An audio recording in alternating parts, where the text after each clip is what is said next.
हाय दोस्तों, आज की कहानी है गांव के माहौल में माँ। कहानी अगर पसंद आए तो वीडियो को लाइक और सब्सक्राइब जरूर करना। गाड़ी की रफ्तार धीरे धीरे कम हो रही थी। सुधीर ने झांक कर देखा, स्टेशन आ गया था। गाड़ी प्लेटफॉर्म पर आकर खड़ी हो गई थी। प्रथम श्रेणी का कूपा था, इसलिए यात्रियों को चढ़ने उतरने की जल्दी नहीं हो रही थी। सुधीर इत्मीनान से अटैची लेकर दरवाजे की ओर बढ़ा। तभी उसने देखा कि गाड़ी के दरवाजे पर सुनहरे फ्रेम का चश्मा लगाए सूट बूट पहने एक आदमी आरक्षण सूची में अपना नाम देख रहा था। उस आदमी को अपना नाम दिखाई दिया तो उसने पीछे खड़े कुली से सामान अंदर रखने को कहा। सुधीर को उसकी आकृति कुछ पहचानी सी लगी, पर चेहरा तिरछा था, इसलिए दिखाई नहीं दिया। जब उसने मुंह घुमाया तो दोनों की नजरें मिली। क्षणांश में ही दोनों दोस्त गले लग गए। सुधीर के कॉलेज के दिनों का साथी विनय था। दोनों एक ही छात्रावास में कई साल साथ रहे थे। सुधीर ने पूछा, आजकल कहाँ हो, क्या कर रहे हो? विनय बोला, यही दिल्ली में अपनी फैक्ट्री है। तुम कहाँ हो? सरकारी नौकरी में उच्च अधिकारी हूँ, दौरे पर बाहर गया था। मैं भी यहीं दिल्ली में ही हूँ। वे बातें कर ही रहे थे कि गाड़ी की सीटी ने व्यवधान डाला। एक गाड़ी से उतर रहा था, दूसरा चढ़ रहा था। दोनों ने अपने अपने विजिटिंग कार्ड निकालकर एक दूसरे को दिए। सुधीर गाड़ी से उतर गया। दोनों मित्र एक दूसरे की ओर देखते हुए हाथ हिलाते रहे। जब गाड़ी आंखों से ओझल हो गई तो सुधीर ने के पांव घर की ओर बढ़ने लगे। टैक्सी चली रही थी, पर सुधीर का मन विनय में रमा था। विनय और वह छात्रावास के एक ही कमरे में रहते थे। विनय का मन खेल कूद में ही लगा रहता था, जबकि सुधीर की आकांक्षा थी कि किसी प्रतियोगिता में चुना जाए और उच्च अधिकारी बने, इसलिए हर समय पढ़ता रहता था। जब तक विनय उसे टोकता था, क्योंकि किताबी कीड़ा बना रहता था। जिंदगी में और भी चीजें हैं, उनकी ओर भी देखें। मेरे कुछ सपने हैं कि उच्च अफसर बनूं, कार हो, बंगला हो, इसलिए मेरी माँ मेरे सपने को पूरा करने के लिए जेवर बेचकर मेरी फीस भर रही है। उसकी सब तमन्नाएं पूरी हो गई थी, पर विनय से मिलने के बाद उसे ताज्जुब हो रहा था कि वह भी उसी की तरह गरीब परिवार से था। उसका यह काया पलट कैसे हो गया? एक फैक्ट्री का मालिक कैसे बन गया? इसी उधेड़ बुन में वह घर पहुंचा। नौकर रामू ने कार का दरवाजा खोला। घर के अंदर मेज पर माँ की बीमारी का तार पड़ा था। पड़ोसनी चाची ने बुलाया था। रामू ने बताया, मेम साहब अपनी सहेलियों के साथ घूमने गई है। सुनते ही सुधीर को गुस्सा आ गया। वह सोच रहा था कि जब माँ का तार आ गया था तो रश्मि को उनके पास जाना चाहिए था। वह उल्टे पांव बस अड्डे की ओर चल दिया। वह रह रह कर रश्मि पर खींच रहा था कि उसे माँ की बीमारी की जरा भी परवाह नहीं है। माँ बेटे को देख प्रसन्न हो उठी। पड़ोसनी चाची ने बताया, तेरी माँ को तेज बुखार था, हम तो घबराए गए, इसलिए तुझे तार दे दिया। रश्मि को क्यों नहीं लगाया? वो अपनी माँ के पास गई है। घर होती तो अवश्य आती। सुधीर जानता था कि गांव के माहौल में माँ के साथ रहना रश्मि को गंवारा नहीं है।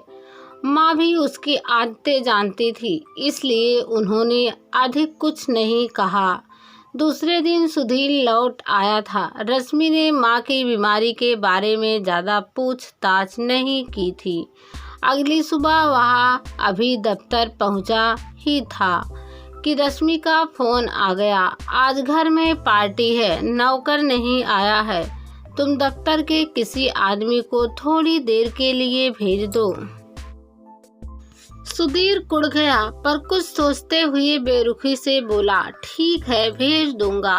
शाम को वह घर पहुंचा। सोचा था कि थोड़ी देर आराम करेगा और कॉफी पीकर थकान मिटाएगा। वह रश्मि के पास पहुंचा। वह लेटी हुई पुस्तक पढ़ रही थी। सुधीर को देखकर बोली, आज मैं तो बहुत थक गई। नौकर भी नहीं आया, अब तो उठा भी नहीं जा रहा है। पर किट्टी पार्टी बहुत अच्छी रही। रमी में बार बार हराती ही रही, इसलिए थोड़ा जी खट्टा हो गया। आज तो रात का खाना बाहर ही खाना पड़ेगा। रश्मि की बातें सुन सुधीर की कॉफी पीने की इच्छा मर गई। वह पलंग पर लेट गया और सोचने लगा, रश्मि का समय या तो घूमने में व्यतीत होता है या सखियों के साथ ताश खेलने में। घर के कामों में तो उसका मन ही नहीं लगता है, इसलिए मोटी और भद्दी होती जा रही है। जब कभी मैं राय देता हूँ कि घर के कामों में मन नहीं लगता है तो मत करो, लेकिन घूमने या रमी खेलने के बजाय कुछ रचनात्मक कार्य करो तो चिढ़ उठती है। सोचते सोचते सुधीर सो गया। 9 बजे रश्मि ने जगाया, चलिए किसी होटल में खाना खाते हैं। ना चाहते हुए भी सुधीर को उसके साथ जाना पड़ा। सुबह सुधीर दफ्तर जाने लगा तो रश्मि बोल उठी, दफ्तर पहुंचकर ड्राइवर से कहिएगा कि कार घर ले आए, कुछ खरीदारी करनी है। कल ही तो इतना सामान खरीद कर लाई हो, आज फिर कौन सी ऐसी जरूरत पड़ गई।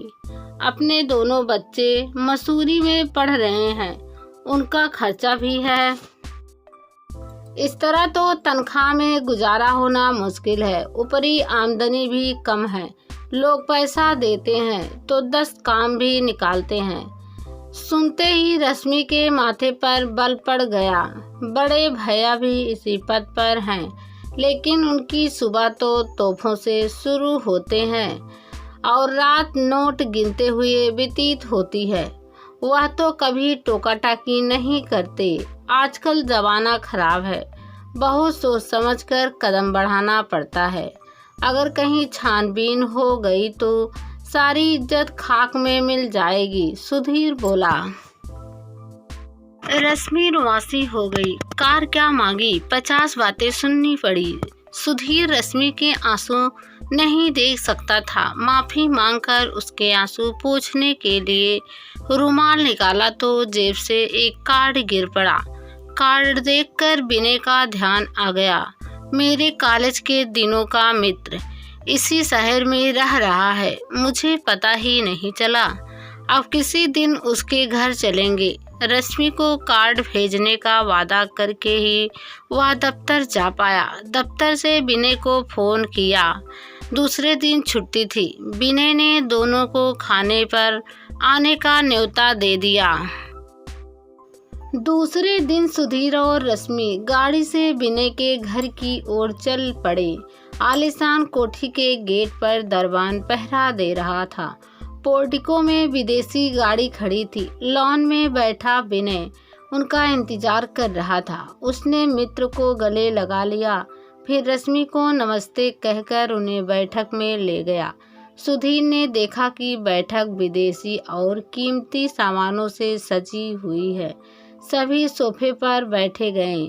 नौकर ठंडा पानी लेकर आया। रश्मि ने इधर उधर देखकर पूछा, भाभी जी दिखाई नहीं दे रही हैं? जरूरी काम पड़ गया था, इसलिए फैक्ट्री जाना पड़ा। आती ही होंगी, विनय ने उत्तर दिया। थोड़ी देर बाद क्षमा आती हुई दिखाई दी।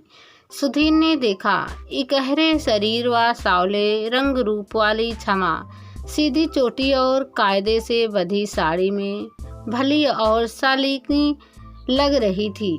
मेहमानों को अभिवादन करके वह बैठ गई। सुधीर को लगा कि इसे कहीं देखा है, पर याद नहीं आया। वह सोच रहा था, रश्मि इससे सुंदर है, पर मोटापे के कारण कितनी भद्दी लग रही है। तभी 2 बच्चों की नमस्ते से उसका ध्यान टूटा। दोनों बच्चे माँ के पास बैठ गए थे। सुधीर ने देखा बच्चे भी माँ बाप के प्रतिरूप हैं। शीघ्र ही माँ से खेलने जाने की आज्ञा मांगी तो क्षमा ने कहा, जाओ खेल आओ, परंतु खाने के समय आ जाना। फिर वह रश्मि से बोली, आप बच्चों को क्यों नहीं लाई? रश्मि के चेहरे पर गर्वीली मुस्कान छा गई। कटे हुए बालों को झटक कर कहा, दोनों बच्चे मसूरी में पढ़ते हैं, घर में ठीक से पढ़ाई नहीं हो पाती है। क्षमा ने बच्चों को स्नेह से देखा जो बाहर खेलने जा रहे थे।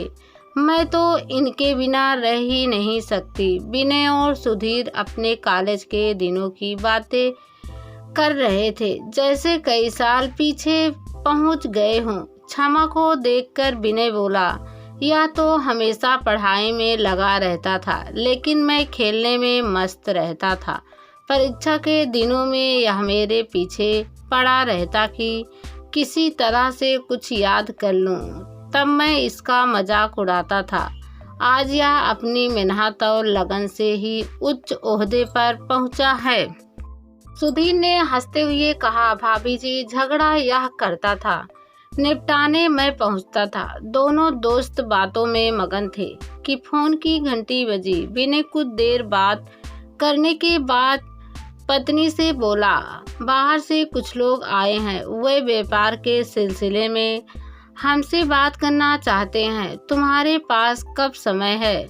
वही समय उन्हें बता दूं। जरूरी मीटिंग है, हम दोनों को जाना होगा। क्षमा ने घड़ी देखकर कहा, कल की मीटिंग रख लीजिए, मैं फैक्ट्री पहुंच जाऊंगी। देखने में साधारण व घरेलू लगने वाली महिला क्या मीटिंग में बोल पाएगी?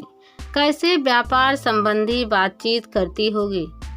सुधीर क्षमा को ताज्जुब से देख रहा था। उसकी शंका का समाधान विनय ने किया। क्षमा बहुत होशियार है, कुशाग्र बुद्धि और मेहनती है। इतनी ही असाधारण प्रतिभा और मेहनत के कारण ही छोटी सी दुकान से शुरू करके आज हम फैक्ट्री के मालिक बन गए हैं। क्षमा ने बातों का रुख बदलते हुए कहा, चलिए खाना लग गया है। सभी भोजन कक्ष में आ गए तो क्षमा ने बच्चों को भी बुला लिया। खाने की मेज पर कुछ भारतीय तो कुछ विदेशी व्यंजन दिखाई दे रहे थे। रश्मि ने कहा, आपको तो घर का काम देखने की फुर्सत ही नहीं मिलती होगी, क्योंकि फैक्ट्री में जो व्यस्त रहती हैं। विनय ने पत्नी की ओर प्रशंसा भरी नजरों से देखते हुए कहा, यही तो इनकी खूबी है, खाना अपने तरीके से बनवाती है। जिस दिन ये रसोई में नहीं जाती तो बच्चों का और मेरा। बच्चे खाना खाकर अपने कमरे में जा चुके थे। उनके हंसने बोलने की आवाज आ रही थी। सारा माहौल अत्यंत खुशनुमा प्रतीत हो रहा था, जबकि सुधीर को अपना सूना घर कभी कभी अखर जाता था। वह तो चाहता था कि बच्चे घर पर ही पढ़ें, पर इससे रश्मि की आज़ादी में खलल पड़ता था। दूसरे, जिस तरह का जीवन रश्मि जी रही थी, उस माहौल में बच्चे पढ़ ही नहीं सकते थे, इसलिए उन्हें मसूरी भेज दिया था। जाड़ों की धूप का अलग ही आनंद होता है। खाना खाकर सभी धूप में बैठकर गपशप करने लगे। गर्मा गर्म कॉफ़ी भी आ गई। विनय ने पूछा, माँ कैसी है? मुझे तो उन्होंने बहुत प्यार दिया है, वह रुड़की से आना ही नहीं चाहती। हम लोग तो बहुत चाहते हैं कि वह यहीं रहें। सुधीर ने उदास स्वर में उत्तर दिया। विनय ने बताया, क्षमा का मायका भी रुड़की में ही है। इस तरह तो तू उसका भाई हुआ और मेरा साला भी बन गया। दोस्त और साला यानी पक्का रिश्ता हो गया। विनय हंसा तो साथ में सभी हंस पड़े। अब सुधीर को सारी कहानी समझ में आ गई थी कि क्षमा को कहाँ और कब देखा था। उसकी पढ़ाई समाप्त हो चुकी थी, मन माफिक नौकरी मिल चुकी थी, दिलो दिमाग पर अफसरी की शान छाई थी। शादी के लिए हर तरह के रिश्ते आ रहे थे, लेकिन उसका दिमाग में ऐसी लड़की की तस्वीर बन गई थी जो जिंदगी की गाड़ी तेजी से दौड़ सके, जिसकी रफ्तार धीमी ना हो। माँ ने क्षमा की फोटो दिखाई थी। एक दिन वह उसको देखने उसके घर जा पहुंचा था। साधारण वेशभूषा में दुबली पतली सांवले रंग वाली क्षमा ने आकर नमस्कार किया था। तब सुधीर ने सोचा कि अगर इस साधारण सी लड़की से शादी की तो जिंदगी में कुछ चमक दमक नहीं होगी और ना ही कोई नवीनता। वही पुरानी घिसी पिटी धीमी गति से गाड़ी हिचकोले खाती रहेगी। उसका ध्यान दीनानाथ की बातों से टूट गया। क्षमा बहुत कुशाग्र बुद्धि है, हमेशा प्रथम आई है। खाना तो बहुत ही अच्छा बनाती है। यह गुलाब जामुन इसी के बनाए हुए हैं। सुधीर यह कहकर लौट आया था कि माँ से सलाह करके जवाब देगा। रश्मि सुधीर के एक मित्र की बहन थी। जब वह आधुनिक पोशाक में उसके सामने आई तो सौंदर्य के साथ साथ उसकी शोखी और चपलता भी सुधीर को भा गई। उसने सोचा, यही लड़की मेरे लिए ठीक रहेगी। कहाँ क्षमा जैसी सीधी सादी लड़की और कहाँ ये तेज तर्रार आधुनिका, दोनों की कोई तुलना नहीं। सुधीर ने माँ को फैसला सुना दिया और रश्मि उसकी सहचरी बन गई। अब उसे लग रहा था कि वास्तव में क्षमा की रफ्तार ही तेज है। रश्मि तो फिसड़ी और घिसी पिट्टी निकली, जिसमें ना कुछ करने की उमंग है और ना लगन।